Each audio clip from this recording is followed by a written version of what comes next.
बुलढाण्याच्या लोणार तालुक्यामधील भुमराळा ते किनगाव जट्टू या मार्गाचं बांधकाम गेल्या अनेक वर्षांपासून रखडलेलं आहे. रस्त्यावर मोठमोठाले खड्डे देखील पडलेले आहेत. याचा विद्यार्थी, ज्येष्ठ नागरिक यांच्यासह प्रवाशांना देखील मोठा मनस्ताप सहन करावा लागतोय.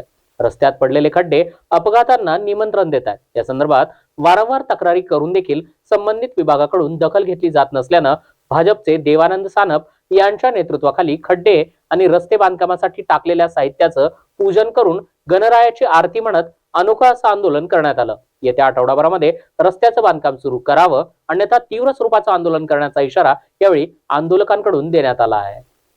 किनगाव जट्टू पासून तर भुमराळ्यापर्यंत रस्ता हा अक्षरशः खड्डेमय झालेला आहे.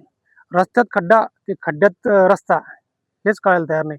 या रस्त्यावरून, या डांबरी रस्त्यावरून मराठवाडा ते विदर्भ हे दोन सीमेवर हे गाव असल्यामुळे भुमराळा हे दोन्ही मराठवाडा आणि विदर्भ इथून या सर्व शेतकऱ्यांची वाहतूक असते. दळणवळणाची या रस्त्यावरून अनेक शेकडो विद्यार्थी स्कूल बसमध्ये, बाईकमध्ये शाळा शिक्षण घेण्यासाठी जात असतात. आम्ही 15 दिवसा अगोदर अशी मागणी केली होती की तुम्ही या रस्त्याचं काम तात्काळ सुरू करा, अन्यथा आम्ही आंदोलन करू. आज आम्ही खड्ड्याचं पूजन करून गणपती बाप्पाची आरती म्हणून गणपती बाप्पाकडे असं साखळ घातलेलं आहे की विघ्न अर्था.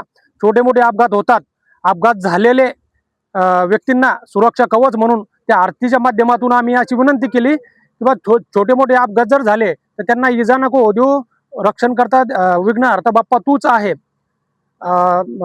सन्माननीय महाराष्ट्र राज्याचे मुख्यमंत्री देवाभाऊ यांच्याकडे आमची अशी मागणी आहे की 8 दिवसाच्या आत हा रस्ता डांबरीकरणाला सुरुवात करा. 1.5 वर्ष झाले मंजूर आहे.